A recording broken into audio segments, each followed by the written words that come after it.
You asked me the question, like, what is THORchain, right?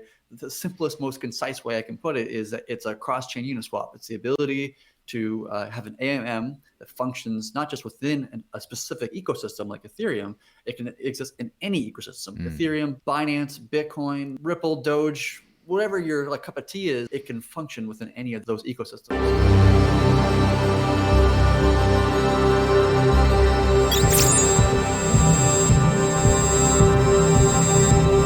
I live unbanked off of cryptocurrency, and I use Bitrefill extensively because it lets me pay with crypto at places that don't yet accept it directly. This one service, more than any other, helps me live on crypto, pay your prepaid phone bill, or buy gift cards to thousands of major retailers around the world, all with cryptocurrency, including for exact amounts so you don't have to buy more gift credit than you need for a specific purchase. You can use Bitrefill without an account, but if you get an account, you can earn rewards points, which translate to savings, and you can also hold a balance denominated in dollars or euros to protect yourself against market crashes. Go to bitrefill.com, click Create Account, and enter the referral code DCN, or follow the link in the description. So, hey everyone, I have the fantastic pleasure of speaking with the one and only that I'm aware of, Chad Barraford, technical lead for THORchain. How's it going, man? Yeah, good. How you doing?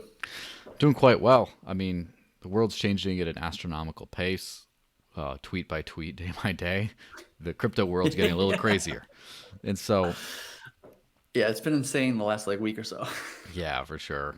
And so I've been, like admittedly, the DeFi space has been a little bit of I wouldn't say caught me by surprise, but I keep my eye on everything. I've seen ups and downs, been in the space for 8 years. I've seen things come and go. And I thought NFTs were like the next, or sorry, I thought DeFi was the next, NFT, which is the next ICO or something that's kind of a cool project that just, has some cool applications, but it just is a total, money grab for a while and then goes away.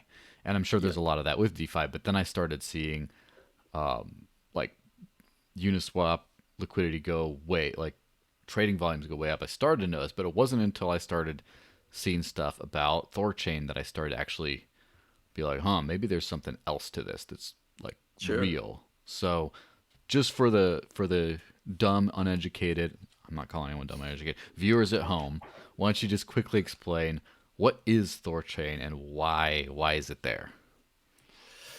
Well, yeah. So just to address your first kind of comment, the reason why THORchain is different, not just like a money grab, like you put it, like an ICO money grab in a sense, is that because THORchain is actually solving a hair on fire problem, like an actual issue, a legitimate issue, like a major issue in the cryptocurrency industry, which is the inability to move your assets or your funds from one chain to another chain in a completely decentralized, in a permissionless, in a censorship resistant way. So right now, if you want to do that, you have to like jump into Binance, you jump into Kraken or something of this nature, and you have to like sign up for an account, get KYC, which takes weeks in most cases. And then you have to like send them funds, and then it takes like 30 minutes for that to happen because of like like 6 comps or something like this. And then you have to go through the actual swapping process, and then you have to get it back. And it's a pretty intense process. I actually have a friend of mine who did it recently, and they had bought some Ethereum on an exchange. I'm not going to say which one, but they said that they couldn't pull the Ethereum out of the exchange. They had to wait 9 days before they were allowed to pull the money out. And it's just like a crazy notion to me. Like, of course. Why does this the way make the world sense has worked whatsoever? for a while. Yeah, just not our world. Which is so funny because like this whole world was like born on the idea of like, peer-to-peer transfers, not really needing centralized entities to do, this, that, and the other thing. But yet we require a centralized entity to be able to move our assets from, Bitcoin to Ethereum, for example, which is kind of like offensive to the cryptocurrency, mentality in a sense, right? So you asked me the question, like, what is THORchain, right? The simplest, most concise way I can put it is that it's a cross-chain Uniswap. It's the ability to have an AMM that functions not just within a specific ecosystem like Ethereum. It can exist in any ecosystem. Ethereum, Binance, Bitcoin, Ripple, Doge, whatever your like cup of tea is, like, whatever it is, it can function within any of those ecosystems. Yeah, so basically the answer to that is we hit this spot where you can't really trade between these decentralized assets without someone's permission, kind of. And Right. like back in the day, I remember old school Shapeshift and its children after that, which is a similar kind of experience, I guess, except obviously it's a decentralized company, and then things got significantly more difficult for that space, especially depending on where you're based. And so I like that the old school Shapeshift experience is all people ever really kind of wanted. And so Yeah. is this kind of something you're striving for as far as like the end user experience, or is there some more Yeah. nuance in there? No, it is like I've always been a fan of the original of the company Shapeshift and their Mm-hmm. original vision, which was to have information as trustless as possible entity to swap between exchanges. And they had they got approached by the SEC, I think, years ago to start KYCing and all this kind of stuff. But once Eric Voorhees, who runs it, and the team behind Shapeshift saw what THORchain is doing, they really saw that value of actually manifesting the original vision of Shapeshift had years and years and years ago, which they couldn't do that back then because the technology wasn't there. We didn't have threshold signatures from cryptographic perspective. We didn't have the ability to create a chain more easily like we do with like Cosmos today, for example. And so like that wasn't really like viable to some extent back in those days. But now with newer technologies and cryptographic signatures, we can now do something like that. And THORchain is definitely leading the way in that way. Yeah, so real quick, like how obviously this could be like an hour plus 2 hour long talking point here, but how does it kind of work? So say I have some coins. Let's just say I have some Doge, right? Because I bought a whole bunch, or I had some in an old wallet from like 2011 or whenever 2013, whenever it came around, and then I saw it went such wow at some point, and I'm like, well, I want to do something with this. I'd really love to convert it to something like, say, Dash that I can actually spend in my daily life. Yep. And I'm like, Yep. okay, well, what do I do? I don't know any Dash whale with enough money who wants my Doge. Like, I don't know it person to person. I don't do exchanges because that's all nonsense. And I want to buy something today with it. So what happens at that point? Yeah. So by the way, Dogecoin is actually coming to THORchain. We actually have already written the code to support that change, so Interesting. it's actually on the way. FYI. So if you want to trade between Doge and Bitcoin and Mm-hmm. Ethereum and Bitcoin Cash, that's coming down in the near pipeline. But yeah, so the only thing that's actually required to send your Doge into Dash, for example, is that you need to be able to sign a transaction on Doge. That's literally the only requirement. Like you don't need to sign up for anything. You don't need to go download this app. You don't need to do this thing. You don't necessarily. The actually only minimum requirement of the system is that you can sign something on Doge, right? A transaction, really. So what actually happens is fundamentally is that you're signing a transaction of Doge into an address on the Doge blockchain that is managed by the THORchain network, right? And that's managed by a whole host of validators of the POS chain of THORchain, right? And so, say Joel, you send in 10,000 Doge into the wallet address, and then each of the validators will actually observe that Joel, you sent 10,000 Doge coins to us, and in that transaction, you had a little memo that's like kind of is your statement of intent, right? Like I want this Doge to become Dash, or this Doge to become Bitcoin, right? Whatever it is that you're kind of into, right? And so you give it like a Bitcoin address or maybe a Dash address or whatever it is you're trying to get to, and the network says, okay, 2/3 majority of the validators have observed the same exact transaction from you to the network. And okay, we're going to go ahead and do the business logic of doing the swap, which is using like a continuous liquidity pool, very similar to like how Uniswap works. It has some differences, but similar. And then it says, okay, we'll sign a transaction of Dash to the Dash address that Joel had asked for, and we do a little conversion and then send it right out.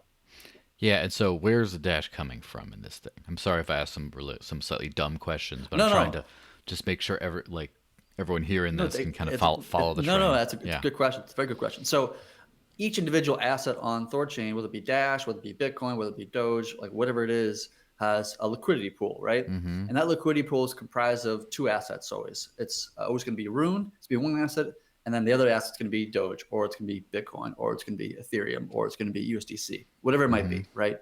And so people choose to provide liquidity into the network. So if you're like a big Doge fan, you want to earn more Doge, right? Because any of these assets that are on THORchain, you can actually earn more of the asset that you provide, whatever it is. Layer 1 Bitcoin, like Dogecoin, Dash, whatever you're into. So you can just go ahead and put a bunch of RUNE or a bunch of Dogecoin into the Doge pool, and that creates like the liquidity, like that you're going to trade against. It's not trading person to person like an atomic swap would be. You're trading person to pool. Right. So effectively what's happening when you do a trade from Dogecoin to Dash is that you're sending Doge into the Doge pool for RUNE, excuse me. And then RUNE gets sent to the Dash pool on the other side, and then the RUNE gets switched to the Dash coin, and then whatever assets you have coming out in Dash comes out to the ending address that you choose to send it to.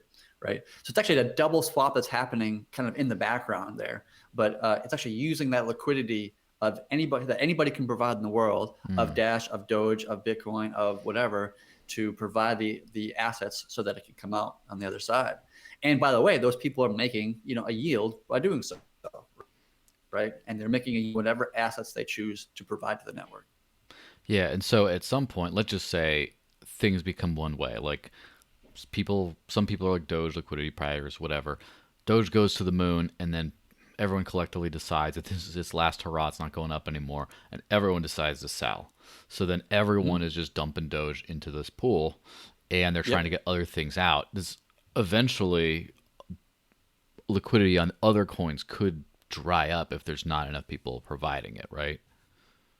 Not necessarily. So what would happen in that case is, so say you have a pool, and this is RUNE and this is Doge here, right? And ideally in the pool, the dollar value of both of these things will be the same. So I got like $1,000 in Doge, and I got $1,000 in RUNE, for example. Really, it's going to be in the millions, or like tens of millions, hundreds of millions of order. But to make the math a little bit simpler, we'll keep it at 1,000. So if you say that you're going to start people start dumping Doge, right? So all the Doge is coming in. So all this Doge is coming in, and all the RUNE is being dumped out like this. You have an imbalance in the system, right? The balance, that the price is inaccurate between these two assets. And so that's an arbitrage opportunity for anybody in the world, for any bots or what have you that want to be an arbitrage opportunity to swap in the other direction, provide RUNE and get out Doge. You know what I mean? Yeah. And so by doing so, you're putting in like $100 of RUNE, and you're getting out like $110 of Doge. So you're getting paid effectively. It's like literally free money on the table. It's sitting there that anybody who wants it can take it. Literally free money on the table that anybody can take. And so that constantly creates the arbitrage opportunity, constantly creates a counterbalance to all these trades. So if people are dumping Doge, the price of the Doge will kind of drop effectively, and you'll be less inclined to sell it because it's selling at a cheaper and cheaper price, until an arbitrage bot comes in the other direction to pump RUNE into some, and then make the balance, the price correct in the pool. Yeah, so obviously this kind of stuff tends to happen on centralized exchanges where, you have too much demand for one or too little supply or whatever, and then someone will come in and take advantage of an arbitrage opportunity. But it's just slow and clunky, so there's a lot of times that doesn't happen. So do you think, this is just a little bit of a side, but do you think if in a much more RUNE-dominated world, do you think that market prices in the cryptoverse would be more stable as a result? No, I don't think a THORchain, a decentralized exchange like this, would actually cause the dollar value of individual coins to be more stable per se. But I do see something like THORchain becoming like one of the biggest cryptocurrency exchanges in the world, if not the biggest, in my opinion. And when that happens, it's going to take a lot of economic pressure to change the price of a pool. So the deeper a pool is, the more assets in it, the more difficult it is to change its price, because it requires more capital to push the price from, say $100 a coin to $98 or to $102. The deeper the pool is, the more economic pressure is required to actually alter and change the price. Yeah. So how does this stuff get like technically achieved? As far, I mean, it's a little bit more in the weeds maybe, but like, how does it actually get achieved? Like, how does THORchain actually facilitate this kind of a thing? Yeah, so it's kind of like each validator. So THORchain itself is what we call a state chain, right? And it just Yeah. doesn't really do a whole lot other than just holding the state of things, holding the Mm-hmm. knowledge of, okay, how much Bitcoin do we have? How much Ethereum do we have? And how much is each one of these pools? And how many, Rune did you put into the system, into this pool that you provide liquidity for? So it's just storing much of state. And that state's being updated by the validators. And largely that comes from transactions on other chains like Mm-hmm. Bitcoin and Ethereum and Doge and whatever else. So whenever somebody makes a transaction on Doge to provide liquidity or withdraw liquidity or to swap or whatever, all the validators are observing Dogecoin itself and observing specifically the wallets that the network is in control of for any kind of activity that's happening, right? Any inbound or outbound activity that's happening. It gets monitored, and then they'll get a consensus of it. And once they get a consensus of it, they get an agreement of a changing of the state, like how much Doge do we have, who sent the Doge, all this kind of bits and pieces that get kind of tied together to create an entirely autonomous exchange. Yeah, that makes sense. Now, the Rune token itself, this is in every single time. This is more of like a Bitcoin maximalist thing you hear a whole lot, but you hear other times. Every single time someone creates a new, exciting project or even just a company, it's like, Mm-hmm. but wait, we got our own token, and it's like there's a token that comes along with it, and the whole thing would be a lot better if they just ditched the token that they're using just so that they can like raise money and stuff like that. So, with that Yeah, sort of yeah. criticism thing in mind, what does the Rune token actually do, and is it really necessary for this thing to work the way it does? Yeah, good question. That's a question we get sometimes. The answer is you actually need Rune. Like you actually Mm-hmm. couldn't do this with Bitcoin. Like if you wanted to do this with Bitcoin, and from a technical perspective, you could. There's no reason from a technical perspective, but from an economic perspective, it would be a complete and utter failure. It wouldn't actually be economically secure whatsoever. Hmm. So imagine for a scenario, say that the base asset of the network was Bitcoin instead of Rune, just for argument's sake, right? And the nodes are providing $75 million worth of Bitcoin to secure the network, right? And the liquidity pools themselves have $30 million of various assets. So half Mm-hmm. of that's going to be Bitcoin, the base asset, and half of it's going to be the other assets, to be Doge, Ethereum, Tether, like whatever else, right? So if somebody were to Sybil attack the network, meaning that Mm-hmm. they are running a super majority of the nodes, and they have $50 million, so it's 50 million out of the 75 million that's Mm-hmm. securing the network. They can now have root access to basically everything. They can do whatever the hell they want. They can take all the funds. They can do whatever the hell they want at that point. So if they would walk away with about $105 million of assets. About $90 million of that is Bitcoin, and then $15 million of there's various other assets, Ethereum and Tether and whatever else, Yeah. Doge. So they invested $50 million and they walked away with $105 million. Well, that sounds pretty good for them, right? They Yeah, just of came course. out with a huge, they walked away with a bunch of money, right? So now it's economically incentive to steal from the network, right? Because if you can do so, you will walk away with a fuck ton of money, Of right? course. So it sounds great, right? From an hacker's perspective, Of course. right? But if we don't use Bitcoin and we use Rune instead, so we got 75 million Rune on the validator side and 15 out of the 30 million on the pool side. What happens is, yes, you still have the 105 million at the end of it, but the $90 million of Rune that you have goes to zero, because who's going to buy Rune if like the entire network is pwned and like is worth nothing, right? Like the buy Mm-hmm. pressure becomes basically zero and the sell pressure becomes intensely high, and so the value of Rune goes to basically zero, right? So you basically spent $50 million buying Rune to attack the network, to steal to steal $90 million of Rune, which then goes to zero instantaneously, to steal $15 million of Ethereum and Tether and Dogecoin. So you spend 50 to gain 15, and you got at a loss, a significant loss at that. So you need to have the base token that secures the network. Its value to be purely derived from the value of the network itself. As soon as you have something that has value outside of the network, like Bitcoin does, or Ethereum does, or any other asset for that matter, it's not going to go to zero if THORchain gets hacked, right? Yeah. Bitcoin will not go to zero if THORchain gets hacked, but Rune will, and that attribute alone is what the network needs to ensure that you cannot steal from this network. Yeah, that's very interesting.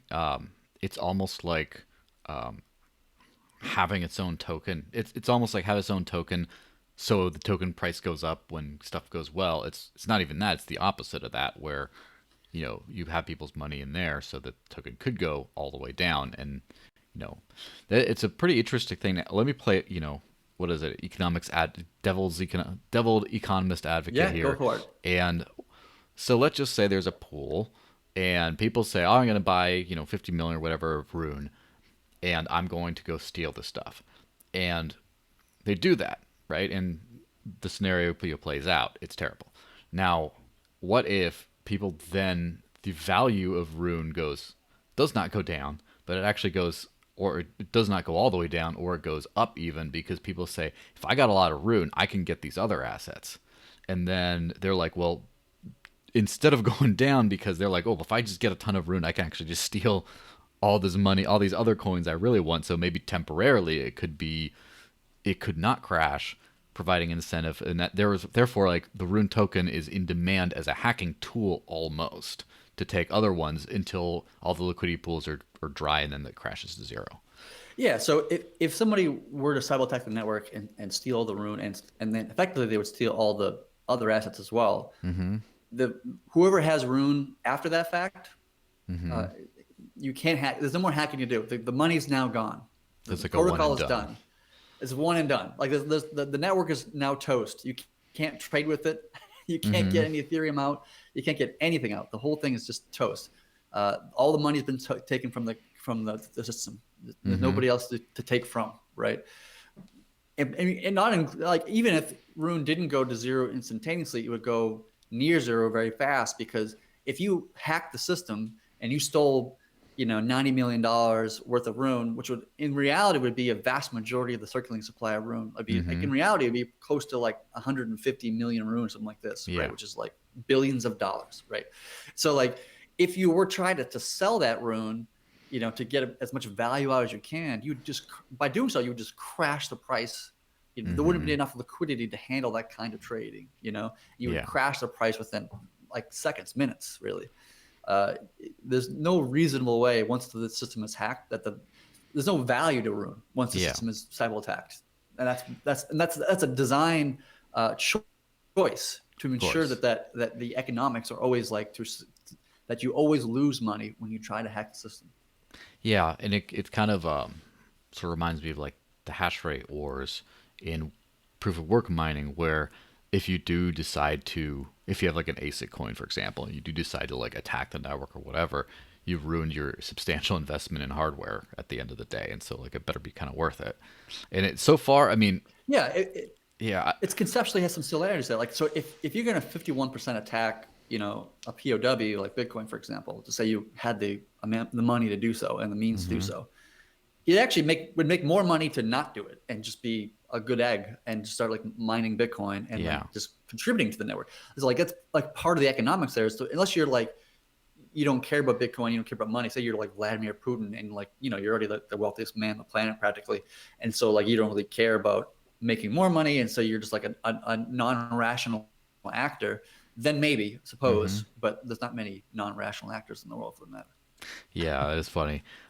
Now, from a slightly different perspective on all that. So, let me see. You got all, like, that's sort of the doomsday scenario from like the economic standpoint. And one of the ways that staked chains, or even, if you talk about proof of work chains as well, it's through a different way, but basically we're looking at decentralization of hash rate.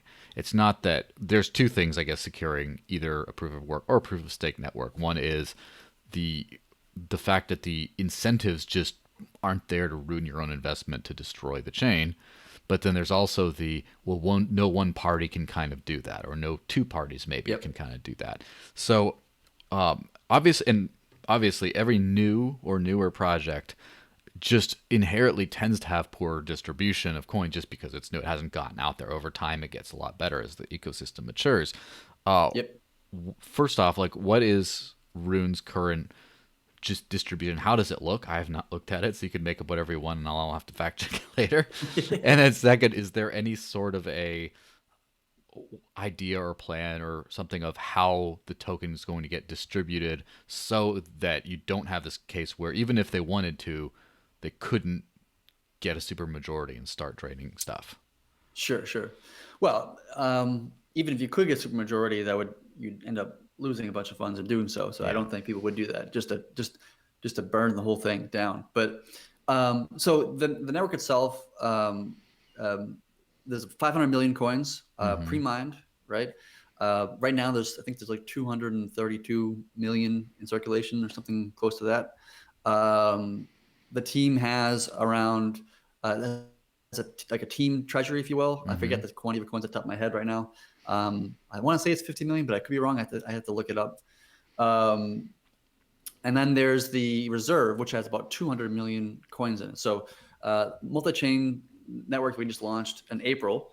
Over time, we're just going to start kind of launching it and kind of ramping up over time. We're not being too fast about it. We want to be slow and deliberate and cautious about our approach. But eventually that'll be putting in about 200 million coins, which is approximately almost half of the supply of the asset. And that reserve is used to pay out block rewards to the node operators, to the liquidity providers, and the people who participate in the ecosystem, right? And so that'll be distributed just through fair metrics and fair like mathematics to that everybody who's participating in the system gets kind of more or less an equal share of the RUNE that's in that reserve that's being kind of just dumped out literally every block, every 5 seconds or so. Even in the earlier days, we had this thing called RUNE Vault, which is now retired, but where people could just lock up some RUNE and get interest. I think it was like 20% or 15%. It changed over time. I can't remember the exact number off the top of my head anymore. But it just to be a way to distribute the coin out to more people. So it's not all held by a group of small individuals. We want to make sure that it has good distribution. And if you look at the Pareto graph of the distribution of RUNE, you'll see it's actually rather good, especially for a POS. Excuse me. Yeah, it's actually very well distributed. Yeah. Well, that's heartening, of course. I just remember I've seen a few projects. Not everything's as bad as Ripple, of course, but there's always a few. Yeah. So now Ripple's like what, like 60% is like held by like 4 people or something. yeah, Something like, crazy like still held, and yeah, it's pretty crazy to see that kind of thing. Now, a couple I guess other technical questions. When you say that any chain that could do a signature, you can just sign a Dogecoin transaction, then that'll work, and you can do it. Yep. What are the technical requirements of having a chain able to participate in this? Is there like a small opcode that you can have? You need a data return in there, and if your coin does not have that for whatever reason, it just which I don't know if any don't, to be honest, but they're so primitive they can't, then it's okay, you want to have at least this one little data return in there to be able to participate. What is the actual function used on the chains to have that kind of a data in there? Yeah, in the design of the system, we wanted the requirements on external chains to be as minimal and as tiny as possible. Like the less requirements, the better, right? Yeah. So we've designed it as in a way that we could make it as small as possible, but also we wanted to design it in a way that you didn't have to interact with THORchain directly. Like you didn't have to touch THORchain. You don't have to touch RUNE. You don't have to get a THOR address, right? You don't have to do any of these things to participate. You don't have to. I mean, you can if you want to, have at it.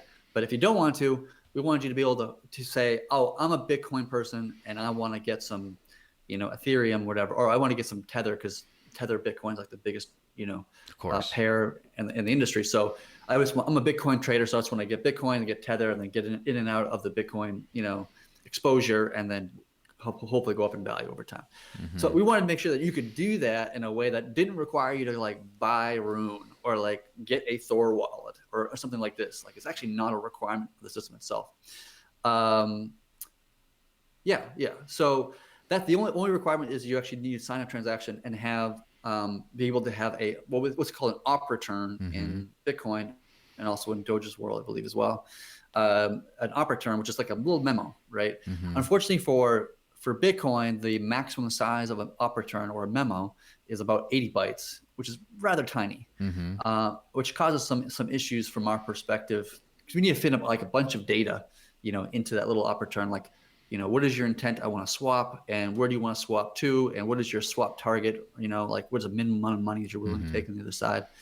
All that data has to be encoded into that little operator, and for 80 bytes, it's rather slim, especially when you consider something like Monero, right, or a crypto note chain. The addresses are like 97 bytes. It's already bigger than the operator itself. Like that's obviously like a big issue, right? So We're solving that. So I mean, does that mean you can't swap Bitcoin for Monero right now? No, well, we don't. The network doesn't actually support Monero quite yet. So the team has been working with the Haven team and the Monero team for a while now. It's quite tricky because of the privacy aspect to it. Oh yeah. But I still think it's possible. But theoretically, yes. In the current system, you could not go directly from Bitcoin to Monero. You could go from Bitcoin to like Ethereum and then Ethereum to Monero, right? You could do that theoretically, but we don't want that. We don't want you to jump through extra hoops and have like treat Monero as a second-class citizen because you, whatever reason, right? So we're creating this concept called like what we call THOR names, which is something you can sign up for if you want to. It's optional, of course, which is basically like a vanity address. Like instead of my Monero address being this 97 bytes long, super long thing, it could be just like Chad, right? Chad.xmr, for example, whatever it might be. Yeah. And that way it can fit in that 80 bytes that we need to have, right?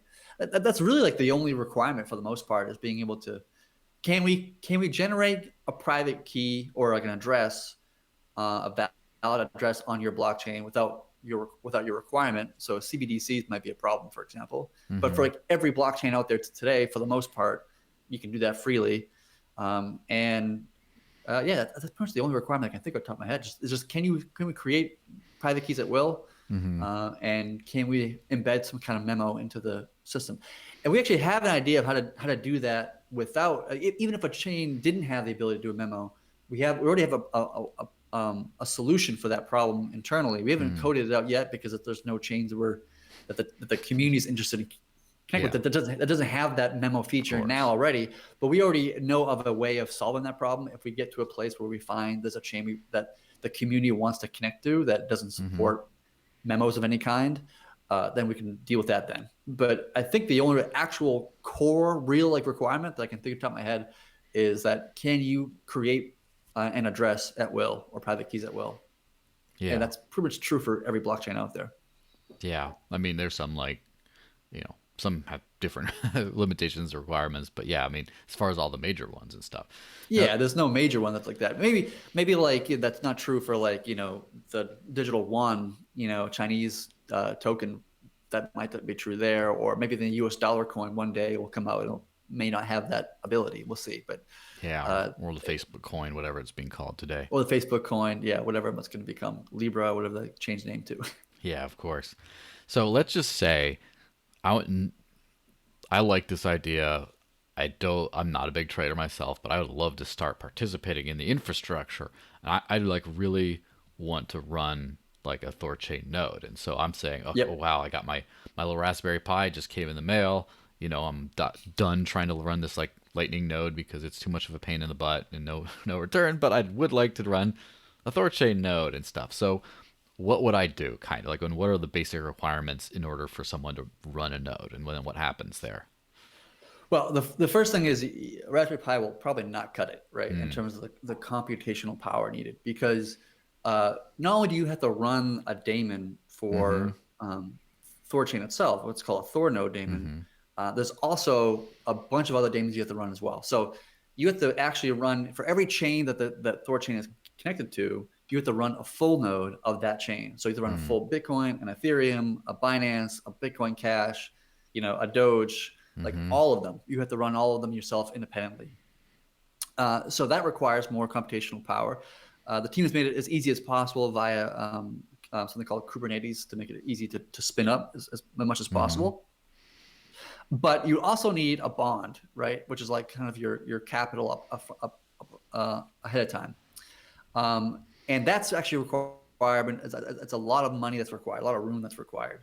So how much is required at the current moment on single chain? I think it's like 1.1 or 1.0 million RUNE, which is like, I don't know what it is right now. Well, the whole market kind of collapsed. But like, so it's hard probably to like keep, it's hard to keep track. it's probably about like 10 million or 11 million dollars right now or To something run like a node. this, to run a node. And that's not because like we as the team had decided that's what it's going to be. That's because the network churns nodes in and churns nodes out every 3 days. And when it decides to churn nodes in, it churns the nodes in with the highest quantity of bond to secure the network. The more bond you have, the more secure the network will be, right? So the network wants to pull in the guy that has the most RUNE, say, hey, you get the most RUNE, most investment. You're better, positioned to secure this network better than somebody who's a small amount of RUNE or a small amount of bond. And so it just has a capitalistic kind of competition happening every 3 days.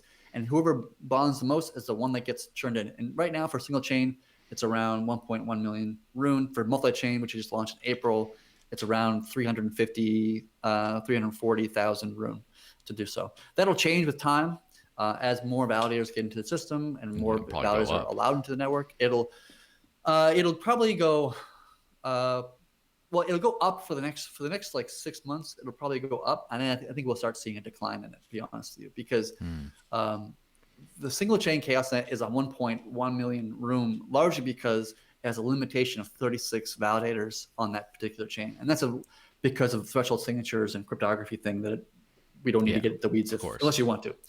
But there's a limitation of that we had to have. But with the new chain we just launched in April, we can have multiple threshold signatures, so we can scale up as far as Cosmos will allow us to scale us up. Right now we're targeting about 100 nodes. We want to get to like 200 to 300, depending upon what the Cosmos framework will allow, what Tendermint will allow. But we're gonna test that to its upper edge of how many nodes we can get turned in the network. But the more nodes that are in the network, theoretically, the price to get in should be less, and it's because there's more slots, right? Yeah. So then how would one get involved in the liquidity game? So I'm guessing if you're obviously at some point like a whale, you can run your own node and do all this other stuff. It's like, it's not like Raspberry Pi town over there. It's like you're running infrastructure. You're like a real deal. And so if you're running a node, like you should be a DevOps professional. Like you should not be somebody who just likes technology or likes crypto. Like you need to be an actual like professional full-time. This is your job. Like you're investing, 10, 20, 30 million dollars in this thing. This is your full-time job to make sure this chain is up, running, working, available, like all those things. Yeah. And so if you're not one of those people, if you're anywhere, so there's those people run the nodes, and then there's at the very bottom like traders who just want to like do some swaps. What about the middle ground, like people who want to participate in this and maybe have some money, but they don't have like that much? Like what would they do? Yeah. So in the end, there's like 3 ways of making money in this network, right? If you want to make some money off of it. So one's running a node, which we just talked about, and right now that's like I think it's like $100,000 a month of revenue for that individual running one on single chain. Which is pretty good. $100,000 a month, I'll take that, right? It sounds pretty good to me. The second way is to be an arbitrage bot. So you can run your own bot that's like arbitrating the pools and correcting the pool prices and making money that way. That's another way you can make money if you choose. You can write a bot that does that. And the third way you can do it is providing liquidity to the pools. And there's no lower bound in terms of like how much. You don't have to be a whale to provide, liquidity to the pools. You can put in 50 cents if you really wanted to. Even that would make a whole lot of sense because the gas prices would make that kind of pointless and useless. But like you wouldn't want to do that. But you could. There's no real lower bound on how much you can provide as a liquidity provider, and you can provide whatever asset you choose to provide. You can provide just Bitcoin. It's like if you're a Bitcoin maxi and you just love Bitcoin, you're a Doge maxi or whatever these things are. You can provide there might be some soon. Maybe you're Elon Musk and you're a Doge maxi. I don't know, right? Like and you're providing just Doge. Just imagine if he became the biggest liquidity provider in all of THORchain and it was only Doge. That would be something we'd encourage it. He would have that in his means to do, and possibly even in his demand to do. So anyway, I mean, I think he'll be tweeting about, like, I hope he's gonna be tweeting about like THORchain in the near future, just because once this network actually launches like Doge support, right, for like be able to trade Doge in, that's a decentralized exchange that actually trades Doge. And by the way, if you're a holder of Doge, you can make like a yield on that, like 30, 40, 50% interest, APY compounding interest. Like that's not too shabby, right? Like if you're a Doge holder, like, or a Bitcoin holder, or any asset for that matter, and you've been, kept out of the DeFi game because your asset just doesn't happen to be on Ethereum for whatever reasons, and you don't have access to like yielding on your Doge or yielding on your Bitcoin or yielding on your like, whatever else out there, like your Ripple, whatever you're into, like all of a sudden you do, right? Yeah. And you can provide liquidity and you can gain interest and walk away with more Doge than you walked in with. Like that's pretty cool. Yeah. It's so how does one get, so you talked earlier about requirements for a coin to be able to be added, but how do you actually make sure how do you actually add a coin to Rune? What has to happen for that? Yeah, it's a good question. So the first thing that has to happen is the support for the chain of your asset that you're talking about. So if you want to add Doge, there needs to be a code change in the THORchain, what's called Bifrost, which is like the connector between THORchain and other blockchains in the world, right? As a change to Bifrost to connect and support Doge, right? Yeah. And there's some infrastructure changes, there's some JS changes that need to happen. It's a whole bunch of work needs to be done. It takes about a month or so to do that work, give or take. Once that support is added, and then the community has decided to, okay, we're going to adopt Doge and we're going to, bring it into the fold and support Doge, in which the validators make that determination of what chains they do or do not want to support. Then they gets added to the system pretty much instantaneously at that point for a Doge example. But if you want to do something like, like a USDC or some sort of like ERC20 token, right? Ethereum's already added. You don't need to add more. There's not more code changes to do, but there's some ERC20 token that you're a big fan of, synthetics, let's just say SNX, for example, and you want to see that coin on this exchange. Well, there's nobody that you talk to. You don't pay the team $450,000 like you would Coinbase, right? Like there's nothing like that happening whatsoever. But whatever. The team is not the arbiters of like what chains or what coins or what anything that gets listed or delisted. Like there's no actual individual making that choices. So what ended up happening is you create a pool on THORchain with Rune and like, so say SNX, for example. And similar to the node operators, there's a competition that happens right now. I think every day is a churning of the pools themselves. And so the most liquid pools get added to the system, and the least liquid pools might get kicked out because there's just not enough interest in that particular asset, for example. But it comes down to just like literally an economic competition within the community to decide, okay, we want synthetics, we want USDC, we want whatever the asset might be.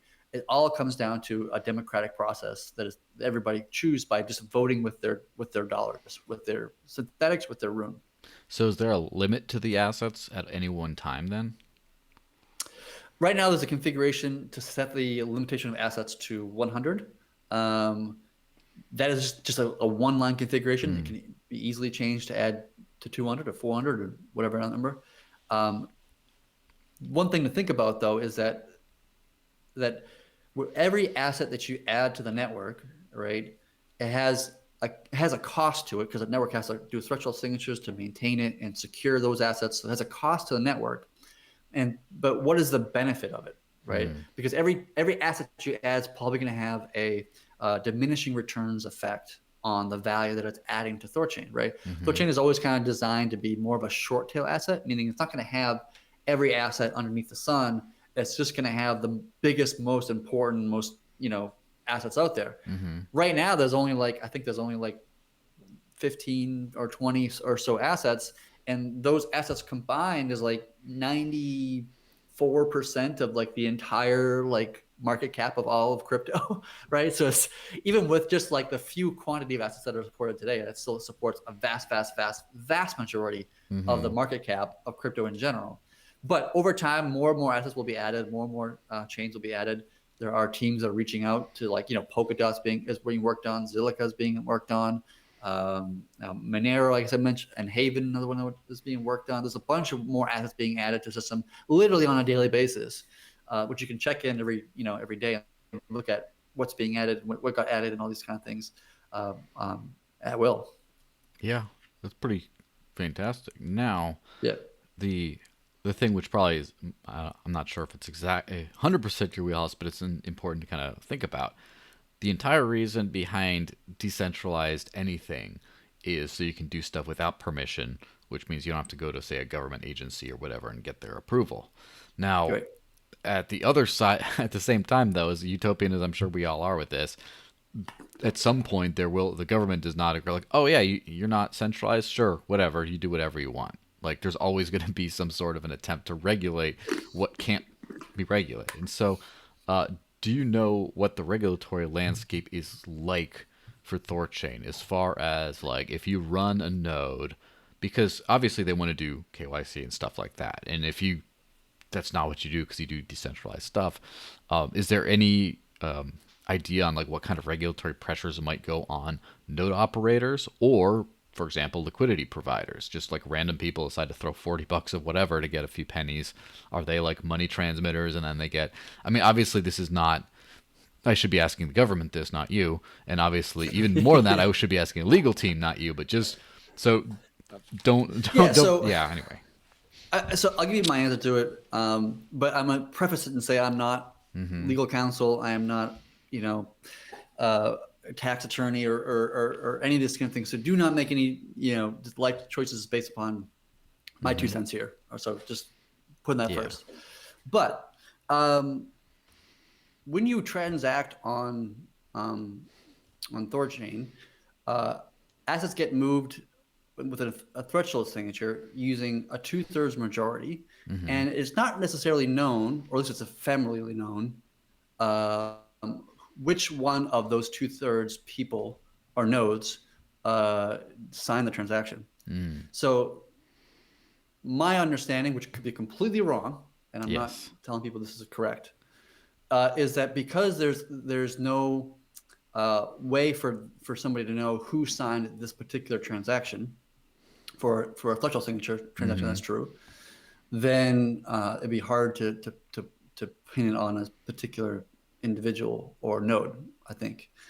But I don't know what the regulatory landscape is. There actually is no regulatory landscape at this time. I've heard that the Financial Advisement Task Force recently said that even just building something like THORchain should be illegal. Like, it was a recommendation made to financials, like leaders.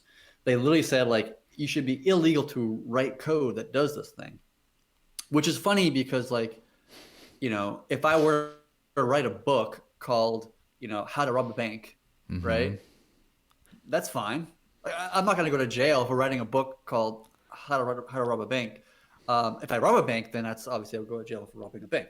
But if I writing code, it does not actually do anything. Like, I as an author of code, I'm not executing that code. Somebody else is, right? So you really can't. I don't know what the legal grounds are to tell me that I can't exercise my freedom of speech and write code or write a book. Like, what's the difference? Like, it's literally the same thing from my perspective.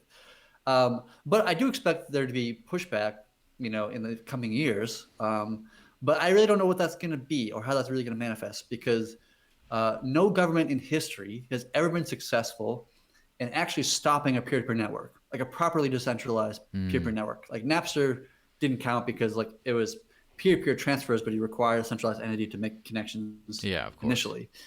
So that didn't work out so well because it wasn't a properly designed peer-to-peer network.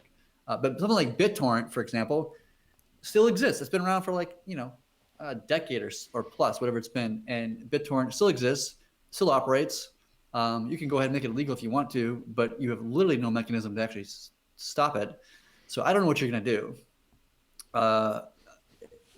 It's going to be interesting because it's going to be a first in world history where a government did not have the ability to stop something, at least to my knowledge, right? Like, it's very hard. Yeah, and so basically at that point, would there be, like, theoretically any easily identifying information where you can find out if someone is running like a THORchain node or not? Or, I mean, like, to go from the network kind of trace, oh, there's the IP address here, someone's running a node here, and then they go, hey, where's your paperwork, kind of thing. Is that kind of Yeah, so that can theoretically happen. So the IP address of every node on THORchain, just like it is for any POW, or POS, excuse me, is exposed. It's publicly known. I can give you a list of every one of those IP addresses right now, right? Um, if the government decides to say, hey, running a THOR node is illegal, then that will obviously change the landscape significantly. And say, like, they could say, okay, hey, AWS, this guy over here is running a node, or hey, DigitalOcean, or something like this, in which case the community would have to just adjust and, run nodes themselves that are behind, some sort of like either a VPN or some sort of like Tor network or something of this nature to like obscure their location or obscure who they are. Yeah. If they choose to do that, they can choose to do that. Now, I'm not telling, to be very clear, I'm not telling people to break the law. I'm not telling people, to do anything like that. So just to be very clear here, but it'll have to readjust. But like, then again, like, why would you pick on THORchain specifically, right? Like, if your concern is, okay, we don't like terrorists, funding terrorist organizations, and so we're going to shut this thing down because of that reason, because of insert terrorist name here. Then what's the difference between THORchain and like Bitcoin, right? Like, I can transfer money from my wallet to the terrorist wallet right now if I really wanted to, right? Like, there's no difference. So if you're gonna attack THORchain and say, okay, you can't run nodes or whatever, then you effectively have to shut down every blockchain in the world, including Bitcoin, to every other thing that you ever heard of that's not specifically government sanctioned. And good luck with that, right? Yeah, like, that's going to be a hard road for you. I mean, that's literally happened. Like, governments have banned Bitcoin, in various countries across the world. And whenever we saw that, the Bitcoin usage in that country always got ticked up, not ticked down, right? Of course. So I really don't know. It's like, to me, it feels like trying to attack the atmosphere with a baseball bat. Like, if the government wanted to shut it down, it'd be very difficult. I mean, it's easier in THORchain's case because it's a POS than a POW like Bitcoin. Bitcoin being much more decentralized than THORchain, for example. But still, it'd be very difficult. It'd be a very, very hard thing to do. I wouldn't envy the person trying to figure out how to do that. Yeah, and then people would just, if let's just say a jurisdiction like the U.S. decided to do their thing, then people would just start running nodes other places, and the U.S. customers could still figure out a way to use it, even though none of the infrastructure is U.S. based. Right. If say I run a node personally, and say I'm running it in like here in like AWS here in America, for example, like, and all of a sudden became illegal to run a node in America, I might just like shut down my node and then like rebuild it in Switzerland, or like, India. I don't know, like whatever country that, I mean, India's not great because it's not a very crypto friendly country per se, but like a more, crypto friendly country, and then like continue on functioning. You have to get the entire world to like combine together, like Power Rangers to like shut down THORchain. Yeah, which they don't, but it's always been fascinating dealing with like peer-to-peer networks and like how you start them, how do you stop them, and especially because we're in an age where the regulatory environment is not formed around this kind of thing, yet at the same time it's still there. Like, it's not like you can do whatever you want, and it's not like you can know what you can do either. You're in this kind of weird middle zone where you got to watch your back, but you can kind of, and especially depending on the jurisdiction, and Yeah, I mean, if I'm just operating of what the laws are today, and from my knowledge, I'm not breaking or infringing on any laws whatsoever that I'm aware of. And if laws change tomorrow, then I'll personally shift and to what makes sense in the country that I personally live in, right, which is America for me. But the government tends to be very slow on these things. Crypto is moving extraordinarily quickly. It's a little bit of a rat's race in some sense, and that the government will have a hard time keeping up with all the modifications and changes that's happening in the space to regulate against. But they can try. Go right for it. I mean, I'll listen to it, and I'll even work with them. They want to ask me some questions and get some input on the space and how we can regulate it in a way that makes sense. I can share my 2 cents, and maybe help them in that sense. But yeah, that's my philosophy on life. I mean, obviously, I think personally, people have to very much keep track of what the legal situation is like and make sure that they're protected by stay compliant. On a greater Right. philosophical level, I sort of view regulation and things like that as a lens for dealing with reality, not a shaper of that reality. As in, Yep. how do you deal with the fact that anyone can trade any virtual asset, or well, I guess they're more real than fiat currencies, right? How do you deal with anyone being able to trade any asset, anytime, anywhere, with anyone in the world, and no one really knows with whom, and no one can stop it? That's your Yeah. Yeah. reality.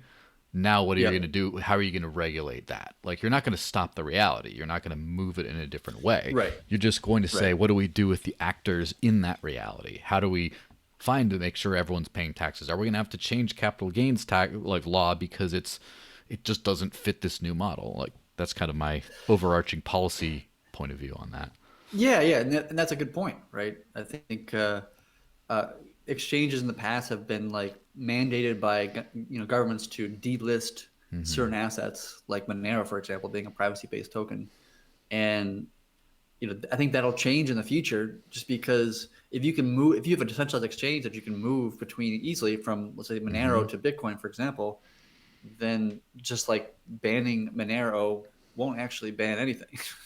It'll be Yeah. a somewhat of a fruitless, venture to some regard. Now, a little bit on that specific case. So, what happens if, say, a lot of the countries, not all the countries, a lot of the countries ban trading of Monero specifically, and only Monero? Of course, it's a lot more complicated than that, but let's just, for the Yeah. simplicity of this argument. And so, there's a lot of people that want to run THORchain nodes in, like, say, the US and Western Europe. Let's just say that those are the target areas. But in order to do it, they have to run a Monero node. And they can't run a Monero node because if they get caught, they go to jail for it or whatever. They get fined for it. Do you think that that could be a situation where they decide as a whole to just not list the asset, to just not do it because you have to list all of them, kind of, and then you can't, obviously, if you're running in certain countries, and so rather than just let some other countries run all the THORchain nodes that don't have those stringent things, they still want to be able to do that, and they're able to just say, we're not going to support this asset at all. Then, Yeah, I mean, it's an interesting question. I don't know. I don't know what's going to happen. It's up to the community to decide if they want to delist Monero, for example. That's 100% up to the community to make that choice. mm-hmm. Each individual validator can basically vote on every churn and say, I vote that we support these chains and not those chains, whatever Mm-hmm. that might be. And then a 2/3 majority, gets consensus, and then everybody has to monitor all those changes, Mm-hmm. even if the one you didn't want to monitor personally. But if could that happen, that the community decides to delist Monero just because the community wants that for whatever reasons or purposes? Yep, they could totally do it, and there's nothing to stop them, not me or anybody else to stop them. It's entirely up to the community to decide these things. My instinct is that won't happen. My Mm-hmm. instinct is that the more assets and the more chains that are connected to THORchain, the more valuable THORchain becomes, and inherently the more valuable RUNE becomes, right? Yeah. That has access to more liquidity than it ever had access before. So I think the tendency is to add as many economically valuable chains out there to Mm. the network as relatively smoothly as it can, ones that are economically significant and also economically secure. Then the community will probably add that chain. But if they get to a situation that running Monero node by itself is considered to be illegal, that would be that'd be a wild day in the world for sure. Yeah. Like especially since it's just like running some open source software. It's not even using it or transacting with, sending money around. You just like run software, don't even have any Yeah, yourself yeah. necessarily. I I mean, I personally highly doubt that'll happen. Obviously, I'm Mm-hmm. not a predictor of the future, Of but course. it just seems like an unreasonable. I mean, maybe like one country will do it, like maybe China or like Of India, something course. like this. But like Or the maybe the US majority, because it's pretty unreasonable these days, but I don't hopefully know. not. We'll see. We'll see. We'll see. I mean, I'm very interested to see what happens, but Yes. it would be a futile effort if they did try to do that. Okay. Well, this has been really great. Where could people find out more about THORchain and then follow you more specifically? Well, you can follow the THORchain Twitter. It's at THORchain. There's a website, THORchain.org, if you want to read more information there. There's some docs on there if you want to get into the nitty gritty. I'm on Twitter. You can follow me if you want, but I always advocate people to follow the larger community rather than me myself. And so if you just follow like other people, like the THORchain account, and then you'll find a bunch of people in the community that are great people to follow. But don't even bother follow me. I'm a bit boring. Well, I guess that's an individual determination of that. But yeah, so thanks very much for coming on, and yeah, we'll see you around.